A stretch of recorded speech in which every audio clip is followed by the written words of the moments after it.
શું તમે મને કહી શકો કે તમારા જીવનમાં સ્વાસ્થ્યની કેટલી અગત્યતા છે અને તમને તંદુરસ્ત રહેવું ગમે કે નહીં? તો દરેક વ્યક્તિ કહેશે કે હા, મારે તંદુરસ્ત રહેવું છે. પણ ખરેખર શું આપણે આપણા સ્વાસ્થ્યને અગત્યતા આપીએ છીએ? નથી આપતા. કહેવાય છે કે હેલ્થ ઇઝ વેલ્થ, એટલે કે જે આપણું સ્વાસ્થ્ય છે તે સૌથી અગત્યની સંપત્તિ છે. પણ આપણે આપણા સ્વાસ્થ્યનું ધ્યાન રાખતા નથી.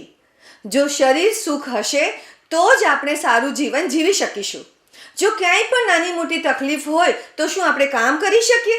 જીવનનો આનંદ માણી શકીએ? નથી માણી શકતા.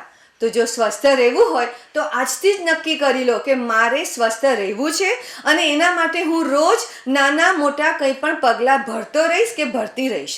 કારણ કે જો આપણે સ્વસ્થ હઈશું તો જ કામ કરી શકીશું, તો જ એક કુટુંબમાં સારું જીવન જીવી શકીશું, એક બાળકનો સારી રીતે ઉછેર કરી શકીશું અને ખૂબ જ સારી રીતે જીવન જીવી શકીશું.